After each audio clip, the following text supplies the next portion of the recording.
único que vamos a necesitar saber cuándo decidir y a quién paciente utilizar, ¿verdad? Tal vez no solo para esta clase, sino que para todas las demás que tienen allá de la vida que quieren hacer. Entonces, ¿cuál es la normalidad normal del cuerpo? Y la del salir normal, ¿en serio?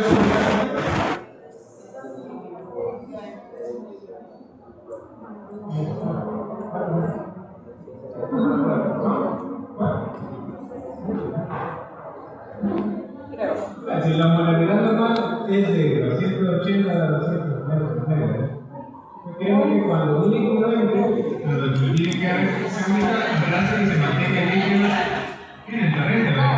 No que se vaya a la célula para que uno la vaya a transformar en una leche. Nosotros a ese pequeño detalle van a saber que no es lo mismo utilizar una solución como la de pediatría al medio, porque la homogeneidad es más baja, porque los bebés es otra cosa.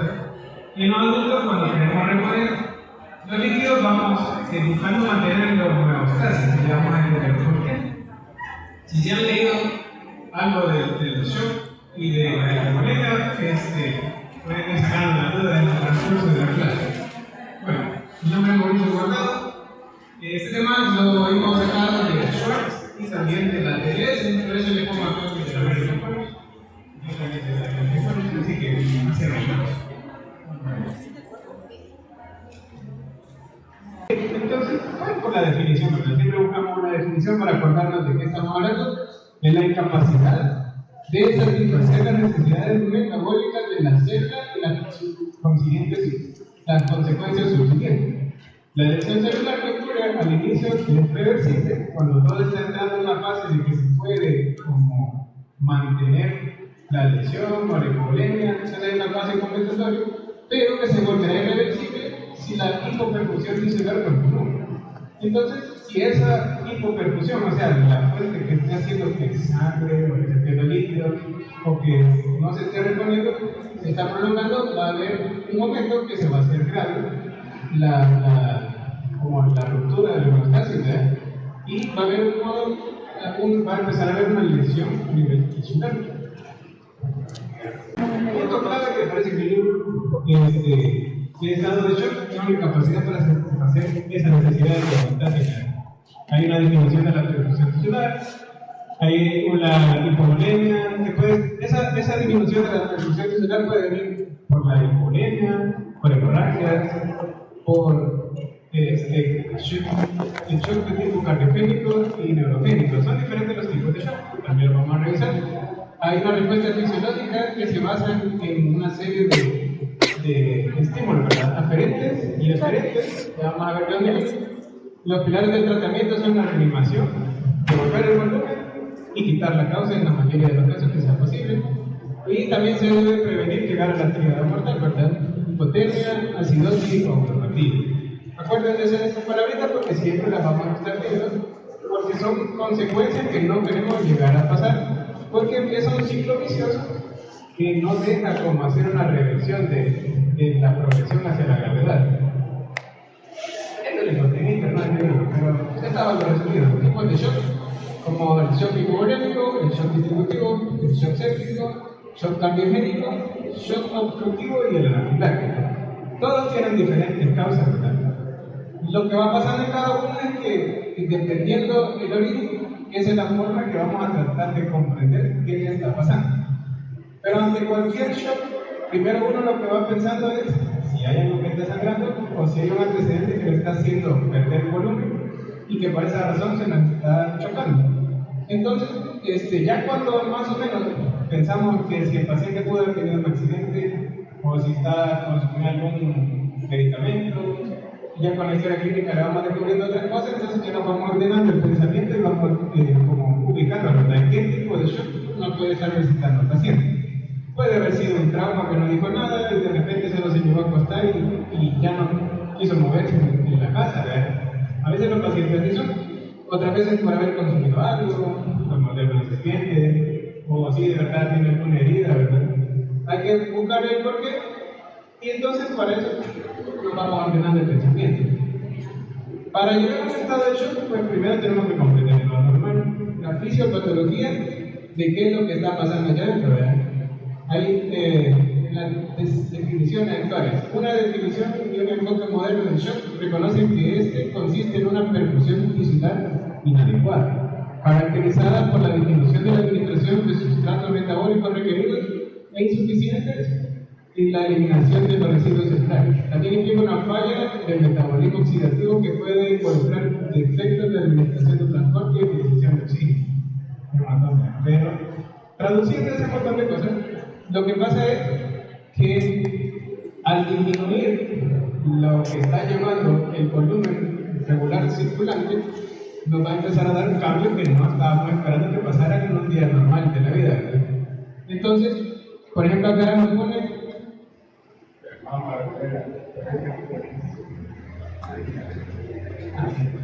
vale. Entonces, si tenemos acá, hay como un ciclo, ¿verdad?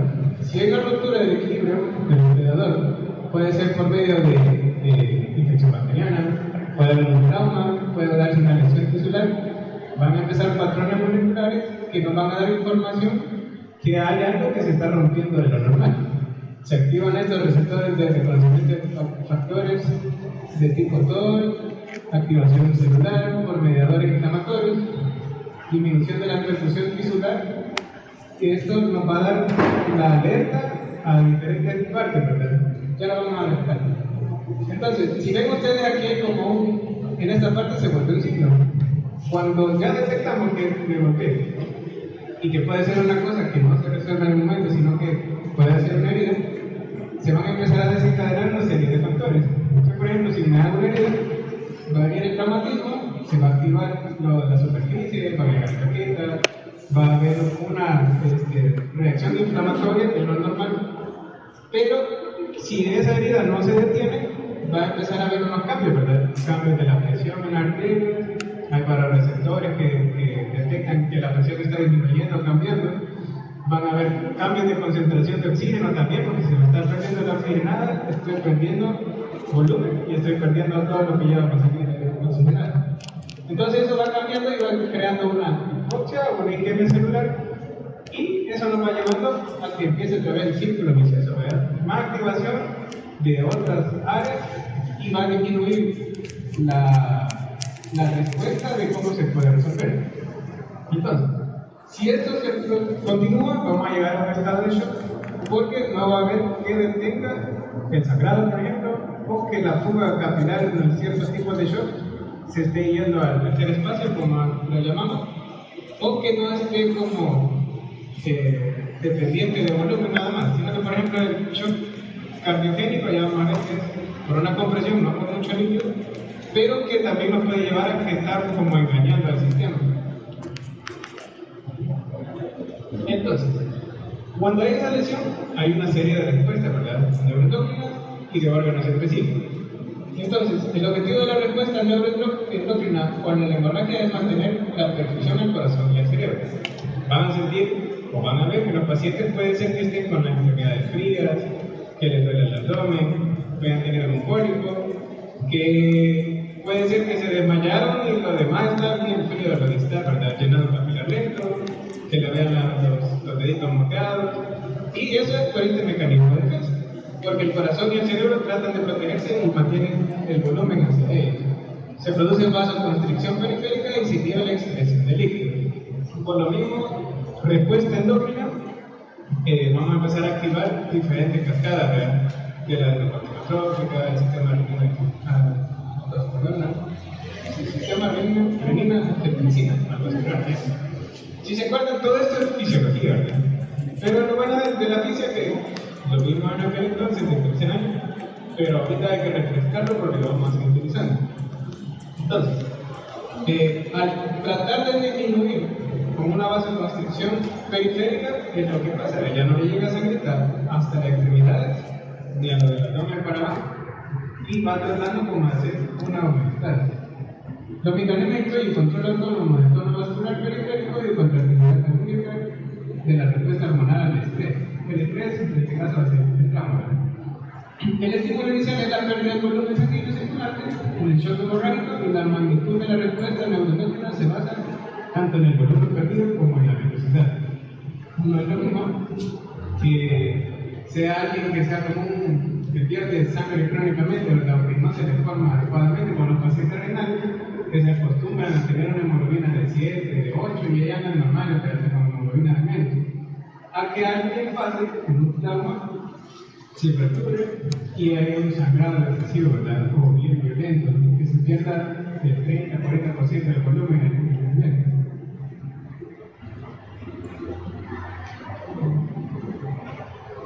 Bueno, entonces, de esas señales neuroendocrinas tenemos señales que activan el sistema nervioso central, que son las aferentes. Las otras son las eferentes, que van a realizar una acción para corregirlas. Entonces, las aferentes, se hizo chiquita la letra. Se lo voy a hacer aquí para que lo vean.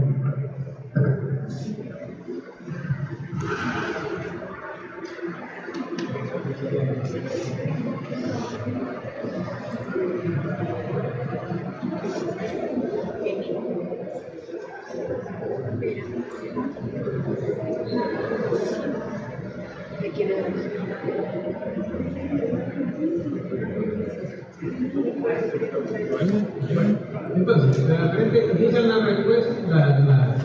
respuestas adaptativas intrínsecas del cuerpo y se convergen en el sistema nervioso central. ¿Qué lo va a generar? La pérdida de volumen sanguíneo circulante, el dolor, la hipovolemia, la hipercapnia, la acidosis, infecciones, cambio de temperatura, excitación emocional o la hipoglucemia. Usted puede creerle a alguien que se fije, que lo ponga tenso, para llegar a un estado de shock. También emocional, pero le puede llegar a pasar. De allí lo otro que es la activación del sistema nervioso autónomo con el fin de inducir una estimulación simpática directa a la médula suprarrenal para liberar catecolaminas.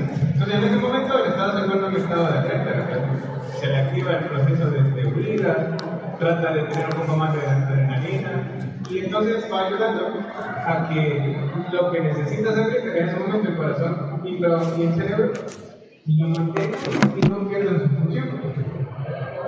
Y lo otro es que al haber esa activación de la catecolamina, vamos a también tener cambios en lo que le mencionaba, en los barroreceptores y en los quimioreceptores también, para como mantener una respuesta de que si se nos baja el oxígeno porque me está bajando la hemoglobina, tiene que haber una vasoconstricción periférica y nos va a ayudar a que el volumen se quede más central.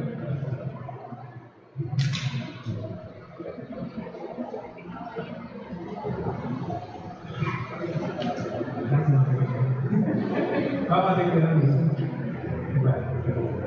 Entonces, este dibujito lo que da a entender es que hay un momento que cuando hay una lesión puede haber una compensación de lo perdido, pero pasando cierto porcentaje de pérdida, la forma en que se va a corregir por las señales de neuroendocrinas ya no va a ser suficiente. Entonces va a haber un momento que si hay una descompensación, hasta más del 50% de la pérdida de volumen puede llegar a ser un cambio irreversible que lo va a llevar a la muerte. En esta etapa es que nosotros encontramos, no corregimos la hipovolemia en este segmento, vamos a entrar a una acidosis, a una coagulopatía, a la hipotermia. Y entonces eso, por más que le queramos meter sangre, por más que le queramos meter volumen con esteroides, no nos va a dar una respuesta adecuada porque ya el sistema ya no va a tener de dónde dar una buena respuesta, ¿verdad? Porque ya todo lo periférico empezó a sufrir una lesión celular porque le empezó a hacer falta el oxígeno, entonces ya empezó a tener diferentes usos de toda la energía que tiene, ¿verdad? La glucogenólisis, la gluconeogénesis, y ya se va despertando toda la energía posible que tenía, ya no tiene de dónde estarse recuperando, entonces por eso empieza a llegar a una etapa que es. Entonces, ¿cómo vamos a encontrar la respuesta cardiovascular? La hemorragia provoca una disminución del entorno venoso del corazón y del gasto cardíaco. Recuerden que el gasto previene también con la precarga, entonces si no le está llegando, no va a haber una precarga y el corazón va a empezar a tratar de acelerarse un poquito para tratar de compensar. Eso se compensa con el aumento del ritmo y la contractilidad, así como la vasoconstricción venosa y arterial. La estimulación simpática deriva de la circulación periférica a través de la vía de activación de los receptores adrenérgicos, alfa 1 en la arteriola provoca vasoconstricción y causa un aumento compensatorio en la respuesta vascular sistémica. Bueno, y la respuesta hormonal. El shock estimula también el hipotálamo para liberar la adenocorticotropa. De esta manera también se estimula la corteza suprarrenal, hace que todo el sistema de renina, angiotensina, aldosterona se active, el riñón empieza a excretar menos, no, van a ser pacientes que empiezan a estar oligúricos, o que van a ver que no están orinando, ya no están sudando, pero es porque la cantidad de la concentración del sodio en ese nivel de los túbulos se aumentó para que ya no deje más escapar más agua. Veamos la respuesta.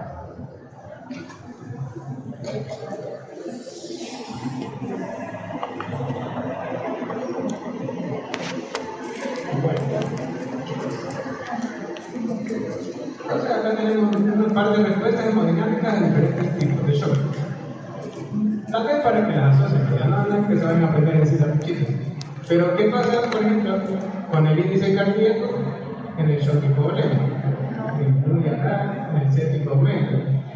La capacitancia venosa disminuye en el shock hipovolémico, en el shock séptico aumenta, el cardíaco se mantiene, el neurógeno también.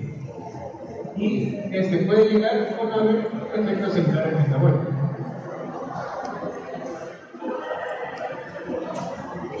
Bueno, entonces, con la homeostasis circulatoria, ¿qué es lo que pasa?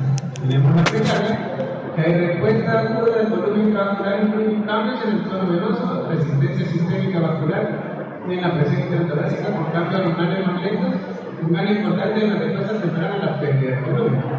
Así que en el momento agudo la precarga no siempre se va a ver alterada. Entonces, por eso, por ejemplo, la taquicardia no va a aparecer en la mayoría de pacientes como un primer signo de shock, porque todavía hay una compensación de síntomas. La contracción ventricular es la fuerza de contracción que se determina por la longitud muscular inicial. Y aquí podemos ver que si, por ejemplo, en los corazones que están como casaditos con enfermedad crónica, la longitud de las fibras a la vez cambia en el volumen y ello que tiene que ser como una contracción más eficaz va a ser como inefectiva la contracción, y entonces hay que aparece una curva de Frankenstein en vez de mayor longitud de la fibra menor el efecto que hace la contracción. La poscarga en el shock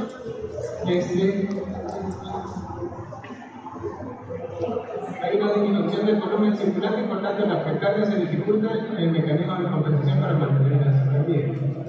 Y el otro es la microcirculación, una respuesta fisiopatológica adicional de la microcirculación al choque en la insuficiencia del integrador del endotelio y desarrolla una curva capilar. La microcirculación la vamos a ver en pacientes que tienen como un edema ya después de un shock sostenido, y van a ver como que les empieza a sudar la piel, pero el suero ya no es como el sudor normal, sino que a veces ustedes van a tratar de tomar que sean anteriores y van a ver que la manita está toda hinchada, está toda morada por esa afectación de la microcirculación, y van a ver como que le sudaron la pielcita, pero no es un sudor, sino que es como un suerito, van a sentir algo diferente. Las formas de shock, lo primero es la fisiopatología, eso es para mí de comprender un poquito, que la respuesta para llegar después de ciertos tipos de shock pasa por toda la homeostasis normal, ¿verdad? Entonces, si se pierde el equilibrio, llegamos a querer ver qué es lo que está pasando con el tipo de shock que tenemos. El hipovolémico hemorrágico, el más frecuente que tenemos en causa de es quizás la primera causa de todos los pacientes politraumatizados de muerte, y puede ser de diferentes tipos de agresión. Entonces, el diagnóstico para el principio del tratamiento del shock es empírico. Uno tiene que pensar, ¿verdad? O preguntar qué le pasó al paciente y por qué es así. Y evidentemente, si le vemos algún índice de sangrado, si le vemos alguna área concurrenta, ¿verdad? Con algún trauma, si nos llevan a algún accidente de moto, o si está postquirúrgico de algún tipo, como que lleva un puñoncito acá que hoy ya no pasa, pero antes sí, que lo saltaban y lo que tienen un pica lleno, con ese puntito uno ya sospecharon que había un gran antecedente. Y entonces, lo primero es sospecharlo. Por eso es que el primer diagnóstico nos lo basamos en el clínico con la historia clínica. Todavía no tenemos certeza, pero tenemos una idea de qué le está pasando. La prioridad es iniciar la inclusión del volumen para buscar, y en eso también buscar la causa de la hipotensión hasta que se demuestre lo contrario. Entonces, si ustedes lo han chocado, no lo van a presentarse, ¿verdad? Chocado no es que le vayan a medir la presión, porque no siempre anda uno. Puede ser que anden demasiado, que vengan a acelerador, y ustedes van a auxiliar, ¿verdad? Que van a encontrar una silla que tenga enfermedad, que es válido, que lo ven disminuido, que está como mutilado. Entonces, todo eso a ustedes ya lo va a hacer pensar que está en un cierto estado de shock, porque o ha perdido líquido o algún tipo de trauma lo tiene encima. Entonces, los signos clínicos de shock pueden desencadenarse en evidente por la presencia de infección, extremidades frías, húmedas, taquicardia y pulsos periféricos débiles también. Se hace una evaluación primaria y secundaria. Cuando ya estamos en el final, pues podemos hacer otros tipos de estudios, ¿verdad? El FAST, examen de laboratorio, rayos X, dependiendo de la necesidad de descubrir dónde está la lesión. Pero del inicio, si lo detectamos afuera, de ahí empezamos el tratamiento, la restitución de líquido. Si lo vemos que puede después de alguna competencia que ha deshidratado, empezar a hidratarlo, si tuviera la vía oral. Si está por algún trauma y, por ejemplo, que estamos participando en un tipo de evento, empezar a tomar una mesa, pasar el líquido endovenoso. Porque con lo clínico que vemos y lo que sabemos, es que ya necesitamos también. Entonces, desde ahí en ese momento empezamos el tratamiento de la restitución de líquido. Y el primer escoge son los cristaloides, que ahí encontramos el clorhidrato y la solución salina 0.9% para los adultos. Entonces parece que necesito la mía. Porque si me preguntan, de ahí se agarran ustedes, ¿verdad? Lo vamos a poner en el cerebro y se va a hacer. Entonces, en general nosotros en trauma nos basamos en protocolos. Eso creo que se lo van a pedir que se lo lean, van a decir que cuando los psicólogos era un tema de revisión a nosotros. No que se lo acaben por completo, pero sí hay varios capítulos que uno necesita que todos los temas de manejarlos porque es un protocolo. El protocolo es que si yo no sé qué hacer, también él va a saber qué hacer, también usted va a saber qué hacer, porque ya tenemos como una guía y una guía ordenada y que es como un estándar para el paciente. Y entonces, como tener el cuidado adecuado de cómo aprender a hacer una evaluación primaria, cuál evaluación secundaria que vamos a valorar, y los principios del tratamiento, ¿verdad? En los pacientes con trauma. Manejo de la galera, le agregan la ética para saber si tiene algún otro alteraciones, manejar la galera, mantener la ventilación, la circulación, después documentar si hay uso de qué tipo de drogas, etc. Se lo vamos a dejar para, no sé cómo lo van a distribuir ahora en la TDS, pero es en general es una tutoría, una anotación solo para evitar TDS. Vamos a revisar, es bien amplio y es práctico. Entonces, por ejemplo, acá, cuando sospechamos que hay un trauma cerrado de tórax o de abdomen, una caída, o que estaba levantando una liga y la cuestión, que en bicicleta se cayó el manubrio, que lo golpearon o lo vacunaron. Entonces sospechamos que puede haber un trauma cerrado de tórax y abdomen. Entonces, nos valemos nosotros del examen físico, de la historia, y ya con el hospital podemos hacer un rastreo en FAST, que es como una ruta dirigida de trauma para encontrar principalmente el líquido libre en la actualidad. Son 5 ventanas. Entonces lo que valora es el pericardio, la ventana espleno-hepática, la hepática, la espleno-renal y el hipogasto para ver si la vejiga está recargada con líquido o si hay líquido libre. En todas buscamos líquido libre. Y es una evaluación rápida porque es dirigida solo para revisar si hay algo de jugo adentro. Entonces, entre más lo tenemos en ojo, cuando estemos haciendo ultra, que ustedes cuando lleguen a alguna emergencia, para se entienden, pero si hay un aparato de ultra que puedan usar en el cuerpo. Porque En una foto uno dice, sabes que le están enseñando. Pero cuando ya le están haciendo el vivo, uno va comprendiendo que el maniobrar de donde están poniendo los transductores le está indicando cierta área específica. Aquí como solo son sombras, lo que le mandan es trata de idea que es. Pero ya viendo donde uno está rastreando, ya comprende más o menos cuáles son las ventanas que son representativas que nos está queriendo mandar de la teoría o que está haciendo el estudio. Hay una página que se llama Focus, que se la pueden buscar y ahí tienen videos de ultrasonido para que se puedan ubicar un poquito más en una ultra normal hepática, o en alguna de temor que se pueda ver en el colon. Ahí lo pueden revisar y yo creo que es gratis.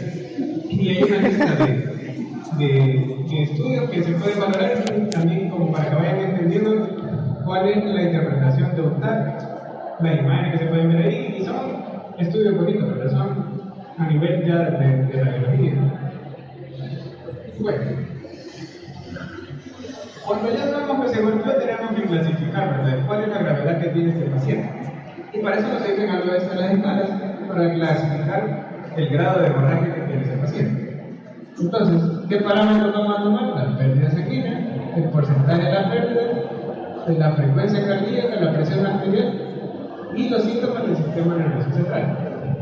Entonces, en un shock grado 1 hay menos de 750 ml de pérdida de sangre. ¿Cuánto creen ustedes que son 750 ml? ¿Cuánto lleva tu ustedes? No es tanto. Es como 3/4 de esa botella de litro. Para el volumen circulante ya es bastante, pero todavía se mantiene un buen equilibrio. Cuando van a donar sangre, también han donado por acá. Más o menos parte de la botella. De 500 ml, ¿verdad? Y de ahí se reparte para varias cosas. Cuando alguien no anda como toda la capacidad de resolver esos 500 ml que le faltan, se desmaya en la actividad, ¿verdad? Por eso siempre el señor es requiriable, galletita y soda para que va a donar. Porque es algo que es frecuente, de no hipovolemia transitoria por el cambio de posición. Y entonces, imagínense que con un poquito para dar que lo normal principal esperado que se pueda perder, ni siquiera llegamos a un nivel de una clase 1 de shock. Entonces, no crean que es agua del que no, sino que su mecanismo compensatorio no logró suplir tan rápido la necesidad que tuvo después de donar ese poco de sangre. Pero pueden donar desde peces más de 5.000 libras, si fuese parte. Bueno, entonces, ¿qué vamos a tener? Menos del 15% de las pérdidas sanguíneas. De una frecuencia cardíaca menor de 100, como les decía, la taquicardia, para tratar de compensar, no siempre se puede medir. La presión arterial puede estar normal y el sistema nervioso puede estar normal. Solo puede que se sienta un poquito agitado, un poquito frío, que se marea. Pero si está en reposo, quizás es como la mejor manera de que se pueda mantener y empezar a reponer. En un shock grado 2 ya hay una pérdida de 750 hasta 1500. Ya 1500 sí es bastante. Entonces ahí sí empezamos a tener una cámara. El porcentaje de pérdida de 15 al 30%. La frecuencia cardíaca ya obligadamente tiene que estar acelerada porque tiene que haber alguna compensación en la frecuencia cardíaca para empezar a llevar lo que no le llega de precarga. Entonces, si la precarga le falta, empieza a hacer frecuencias más grandes para tratar de que circule más pronto. La presión arterial puede estar en hipotensión ortostática, de que le cambia o no cambia de posición, lo puede marear o puede hacer que tenga algún tipo de nicotina a la hora de levantarse y andar. Puede también mostrarse ansioso. Y en la clase 3, las de 1500 a 2000, una pérdida del 30-40%, la frecuencia cardíaca mayor de 120, hay una hipotensión ya sostenida que no se puede como corregir, y el paciente va a estar confuso, porque pues sí, ya no le está alcanzando a llegar al cerebro, ya informar mecanismos de compensación, entonces empieza el cerebro a tener la deuda de oxígeno. Y el último, en clase 4, es un sangrado mayor de 2000. La pérdida va a ser mayor del 40%, la frecuencia cardíaca más de 140, y va a haber una hipotensión grave y va a estar oblongada. Entonces, para que lleguemos acá, El corazón ya está cansado, ya hay productos de inflamación que andan recirculando, la microcirculación ya empezó a fallar porque ya no hace una vasoconstricción, sino que se vasodilata en la arteriola. Entonces ya no hay que nos devuelva sangre porque ya no hay nada circulante tampoco. Entonces, de aquí hacia acá, la recuperación ideal, los protocolos ahora dicen que hay que hacerlo con hemoderivados. El grado 1, y todavía siendo permisivo en el 2, puede ser cristaloide. Pero para acá en adelante hay que ir pensando en hemoderivados para poder restituir adecuadamente, porque si solo le metemos cristaloide, va a llegar un momento que no va a ser suficiente solo meterle volumen, porque ya perdió demasiado de parte del hemoderivados y no va a tener una respuesta adecuada.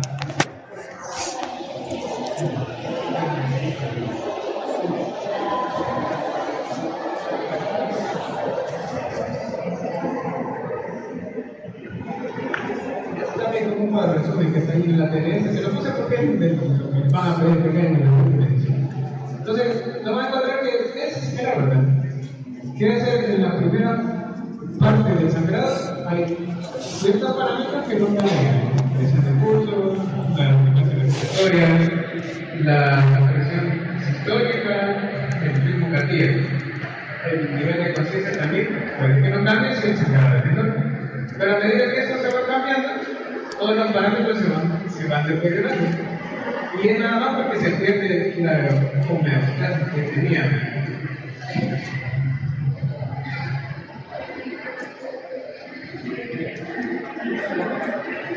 Bueno, entonces el tratamiento del shock hipovolémico con trauma, pues primero es compresión directa. Depende si no en cualquier parte, en todos lados, sí, en cualquier lado se puede. Lo importante es ir y detener el sangrado.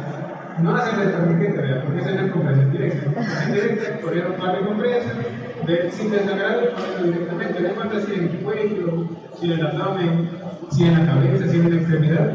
Porque lo que ustedes buscan es ir y detener el sangrado de puntos y si pudiera hacia un punto específico. Si han visto esa película de Pearl Harbor, pensando en la osa que está sangrando, vean, pero uno recuerda, es la que permite. Ahí comete el riesgo, la chica que salva la vida, siempre hay soldado, ¿verdad? Porque le tapó el paso de la carótida.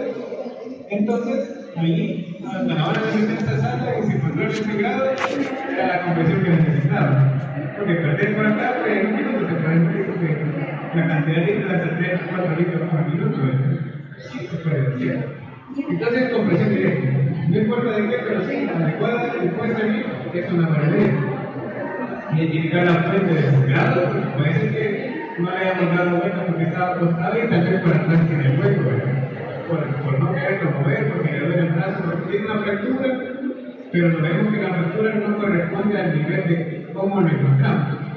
Entonces, para eso funciona el protocolo, ¿verdad? Revisión primaria, revisión secundaria. Entonces nos vamos acercando a dónde está la fuente que no tiene más. Verificar si el trayecto penetrante, por ejemplo, si es por una herida de bala, herida por arma blanca, si es un empalamiento, si tiene, como les decía, las infecciones por el picayelo que eran famosas aquí, pero el país le daño, sí lo será. Entonces, buscar dónde puede estar ese trayecto para verificar que otros órganos pueden estar mal al ver.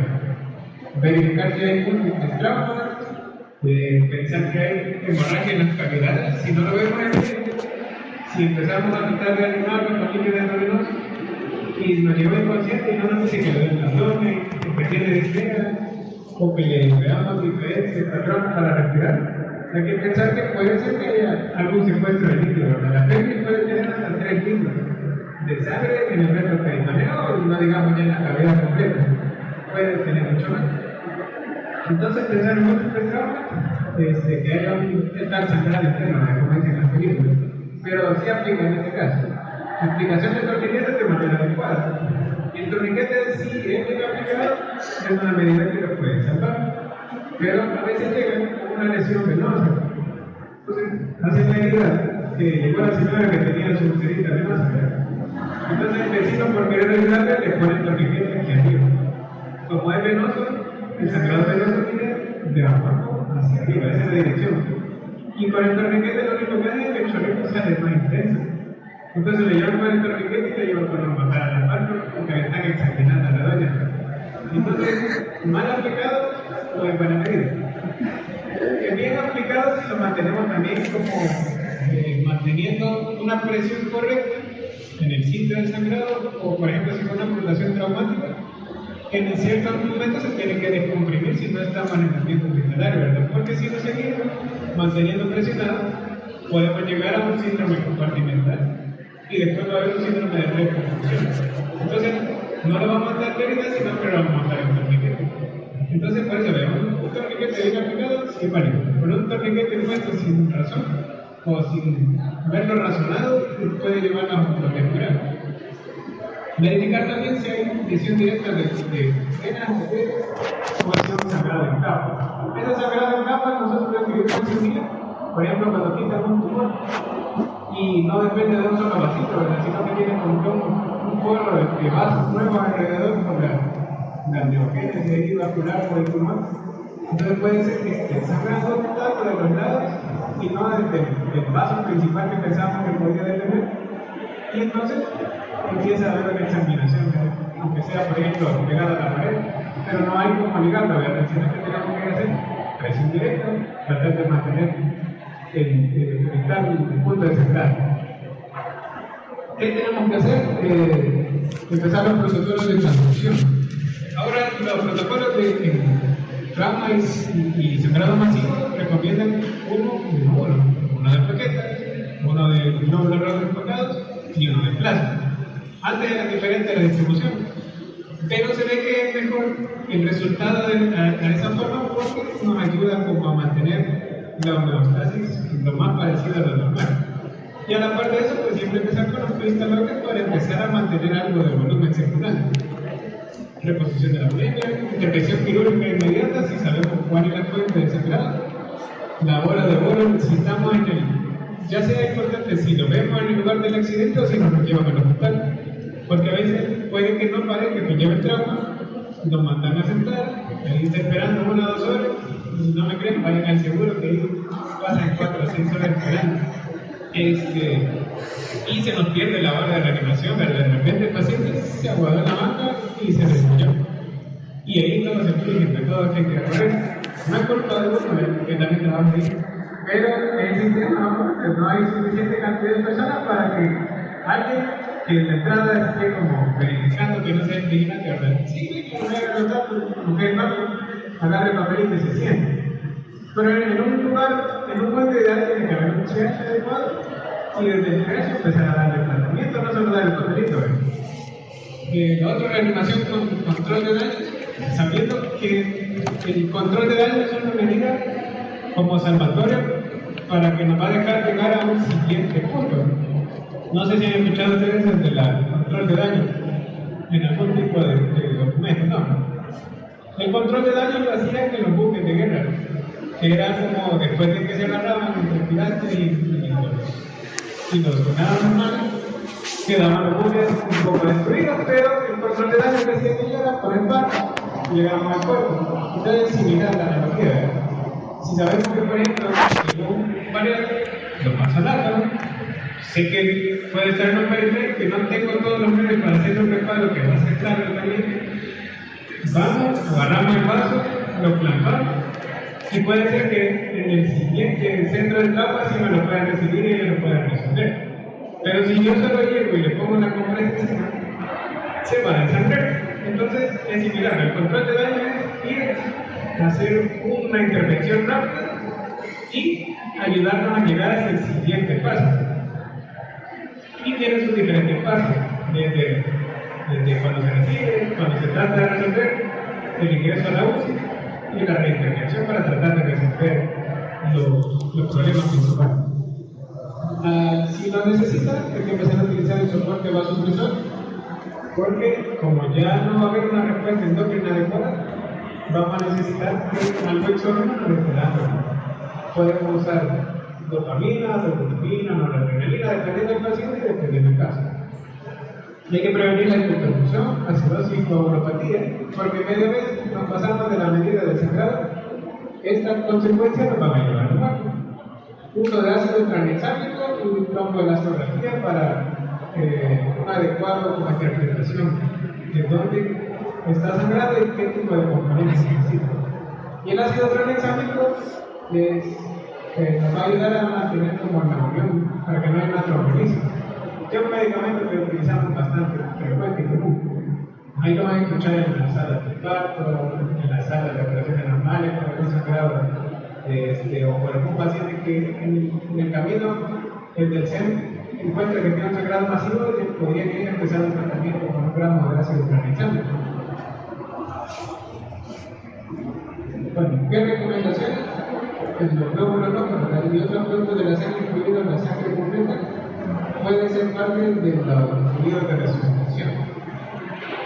También los cristaloides, si no están disponibles, pueden empezar a ser administrados y minimizar también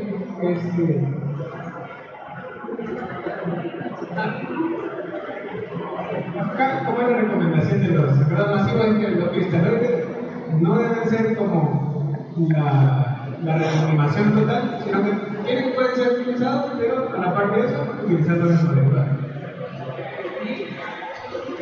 Hay una que la recomendación de 1:1 es la que está actualmente en la que se utiliza. Acá tenemos problemas porque nuestro banco de sangre para trauma no funciona como en algún país que resuelve el trauma. Porque uno pide la transfusión, primero hay que convencerse del banco de sangre y después hay que esperar a que alguien vaya a traer la sangre. Y en cambio en otros países hay una como área ya preparada en el sitio del trauma.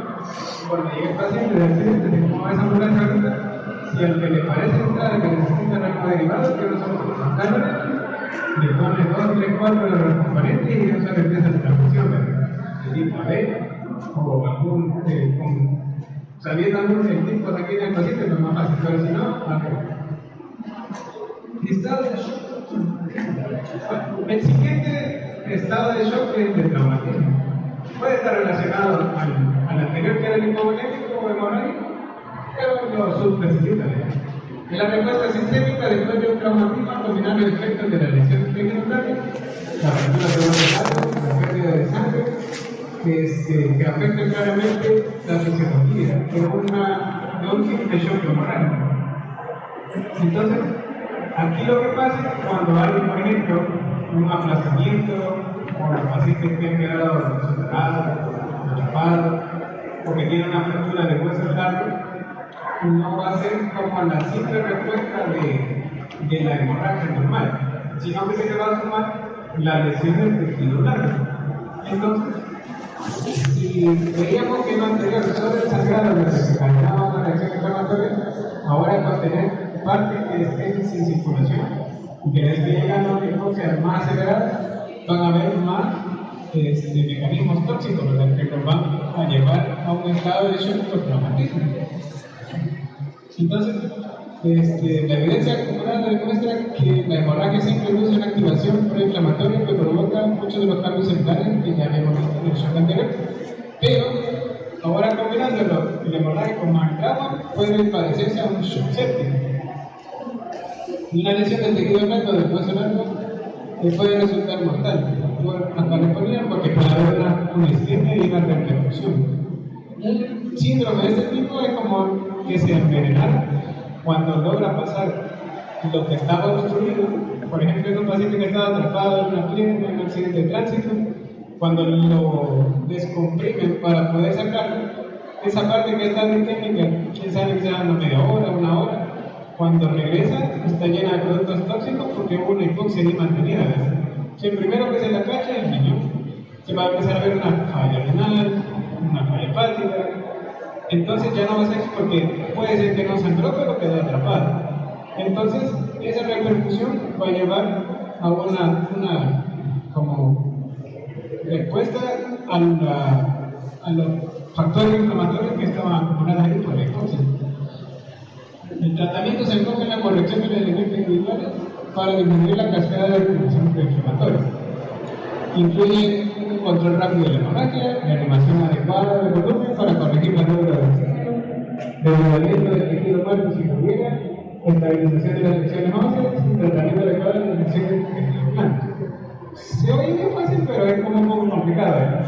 pero es de mantener, si se va a, ven ustedes que en algún accidente hay un paciente con ese tratamiento, no es de hacer una recuperación rápida, incluso ahí podría funcionar mantener el movimiento un poco para que la reconstrucción no se dé tan inmediata, empezar a hacer la devolución de volumen, darle analgésico, porque en cierto punto la analgesia con medicamentos va a empezar a disminuir la reacción inflamatoria que se va a dar, y como vamos pensando que va a estar algo de hipoxia y de contaminación, darle también antibióticos. El manejo control de vecinos con artificial y de repercusión puede que descomplique la vida. Ahora el otro estado de shock séptico o vasodilatador. Este shock vasodilatador es el resultado de la disfunción del endotelio y la vasculatura secundaria a la célula por los mediadores inflamatorios.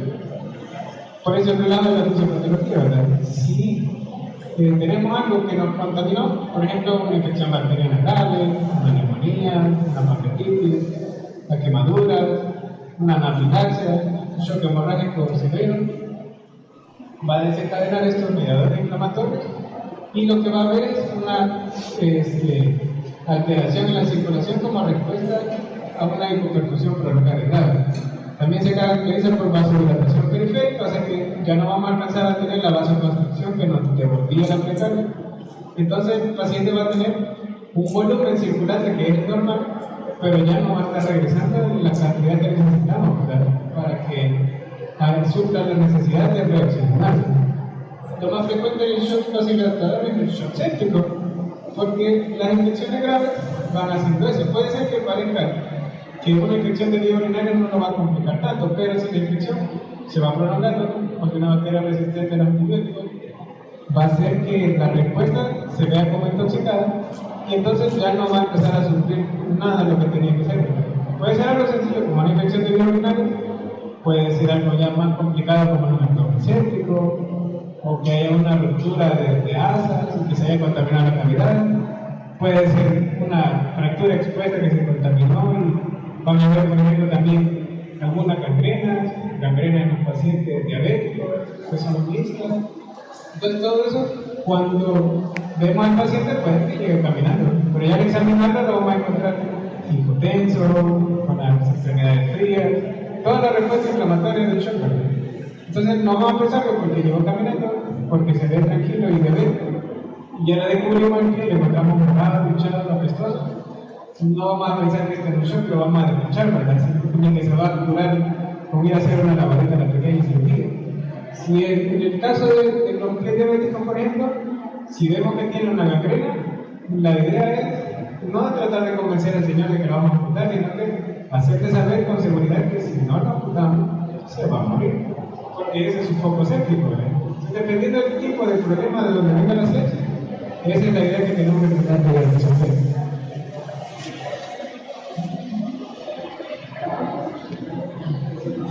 ¿Cómo lo vamos a diagnosticar?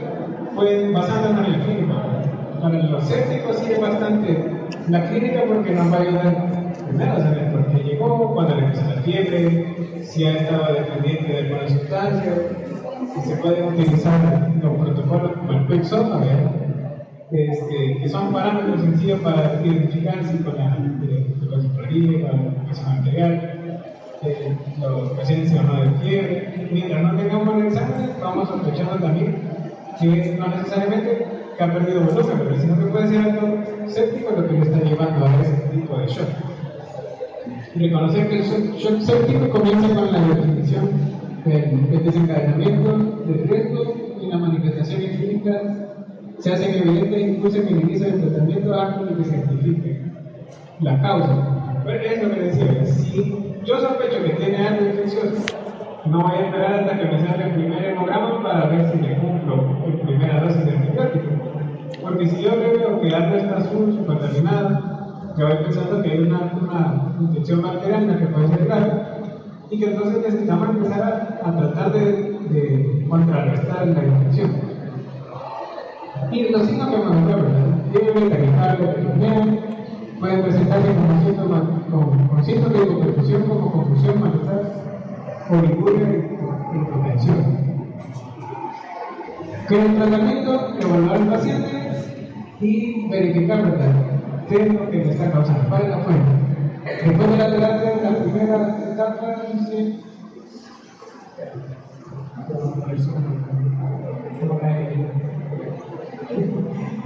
Después de la terapia de la primera línea del paciente séptico con antibióticos, líquido endovenoso, porque a pesar de que tiene un volumen que está normal, tenemos que tratar de que circule ese volumen. La ventilación, cuando es necesaria, también puede ser crucial para tratar de disminuir el esfuerzo respiratorio y que la respuesta cardíaca también se esté dando de manera adecuada. El uso de vasopresores para tratar el shock séptico, con catecolaminas, que son vasopresores que se utilizan con mayor frecuencia, puede ser como la adrenalina en primera línea, dobuta y dopamina en la siguiente línea.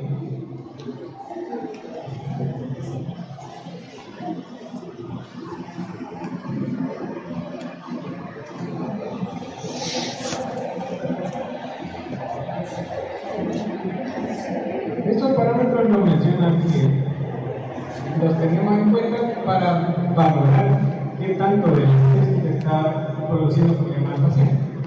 El Survival Sepsis es como una guía de manejo que van a escuchar enseguida en la voz de los pacientes de emergencia, que se mide el nivel de lactato sexto, y cuando es mayor a 2 es como un pronóstico que hay una progresión de la sepsis, o que el pronóstico de supervivencia va disminuyendo a medida que el lactato va aumentando. Eso lo encontramos tomando, por ejemplo, gases arteriales. Por eso ahora que es frecuente que uno vaya a la emergencia y pida gases arteriales de diferentes tipos de pacientes, diabéticos, descompensados, de trauma, que estén imputados, porque empezamos a buscar parámetros que nos indiquen si lo que estamos haciendo está bien o no está bien.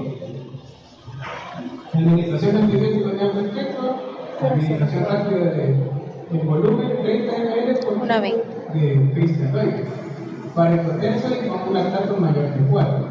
Uso de vasopresores si el paciente está hipotenso durante o después de la reanimación con líquidos para mantener la presión arterial media mayor de 65 milímetros de mercurio.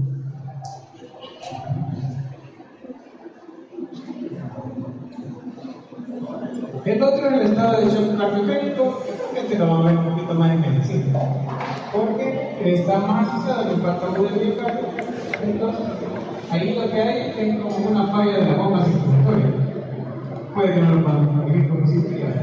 Entonces, se van a ver que hay una serie de medidas que tenemos en la medicina para tratar de volver volumen, evitar la sobrecarga, puede estar asociado a múltiples enfermedades de la paciente renal, diabético, envenenada.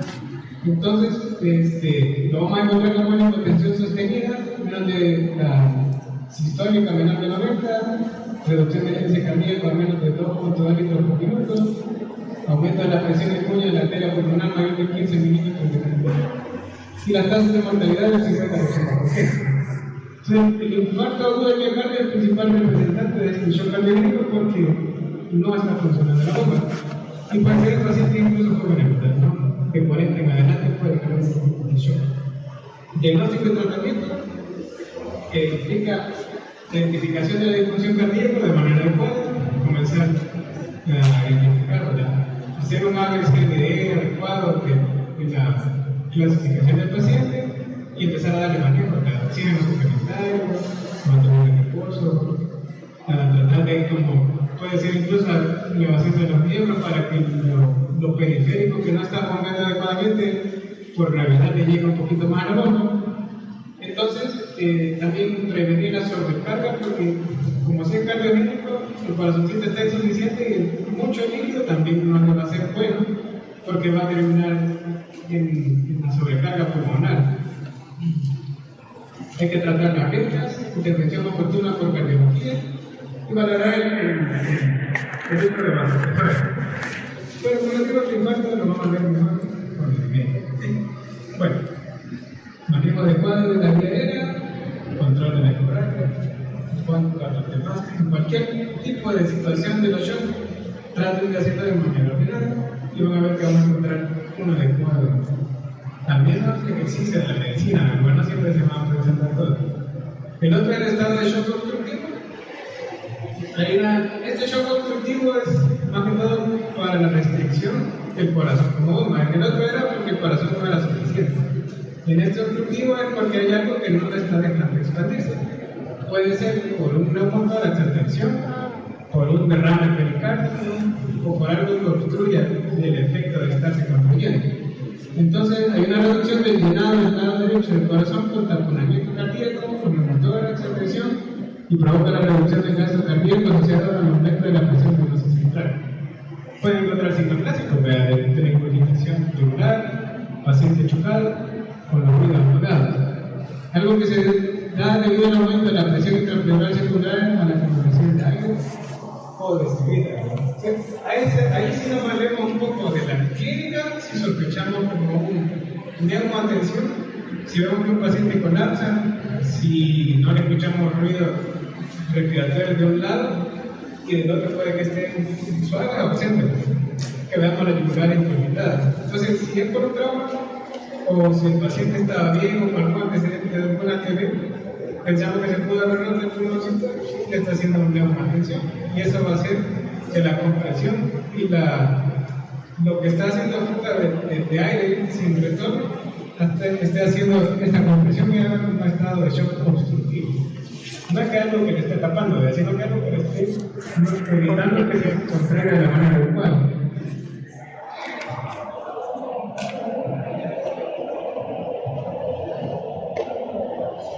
El otro ejemplo que pone es el obstructivo, la tamponada cardíaca, que se da porque el pericardio se llena de líquido,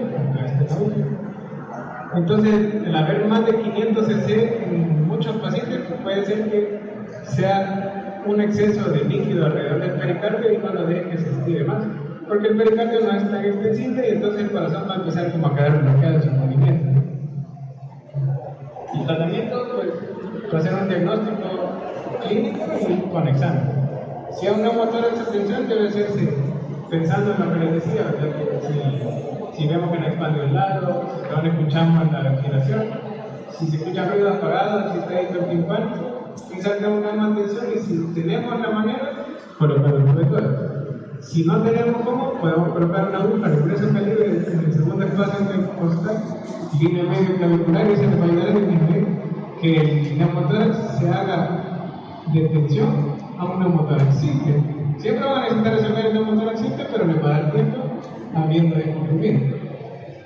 Las manifestaciones típicas incluyen dificultad para respirar en el paciente despierto, hipotenso, disminución del flujo vesicular, y para hacer el diagnóstico también podemos valernos de la radiografía.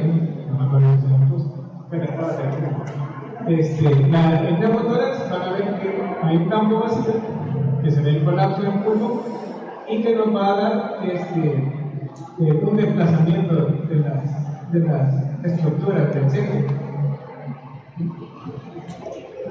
Creo que el shock neurogénico se refiere a la disminución de la perfusión muscular como resultado de la pérdida de tono vasomotor en los lechos anterioritarios periféricos. Puede deberse a lesiones de la médula espinal y puede ser esto por alguna ruptura de la columna cervical o por caídas de árboles, que lo ven con listesis, que son bien severas de nivel cervical, dorsal o lumbar. La lesión aguda de la médula espinal provoca la activación de los múltiples mecanismos de la lesión secundaria. Hay un compromiso vascular de la médula espinal con pérdida de la autorregulación y el vasoespasmo, pérdida de la integridad de la membrana celular y deterioro del metabolismo energético y acumulación de neurotransmisores que liberan los radicales libres. El diagnóstico, verificar si hay una lesión aguda de la médula que puede estar provocando la bradicardia, hipertensión arrítmica cardíaca, disminución de gasto cardíaco, y que nos sospechemos si ha sido caída, golpe, accidente. La gravedad de la lesión depende del nivel de la médula y también va a depender si el pronóstico lo vemos de entrada en un paciente que ya está hipotenso, que sufrió una caída, por ejemplo, que se lastimó el cuello o los abortados, en ese tipo de lesiones también, porque se rompe el nivel medular bien alto y entonces todos los mecanismos que dan la médula destinada a ese nivel hacia abajo se van rompiendo. Mantener la vía aérea como tratamiento, puede una ventilación adecuada, una reanimación con líquido y restauración de volumen, pueden ayudar a mejorar, mantener como la ruptura también estabilizada, ¿verdad? Poner un collar cervical, mantener una espalda para que pueda movilizar el glúteo. Bueno, si tienen un sueño, de ahí vayan a la vuelta.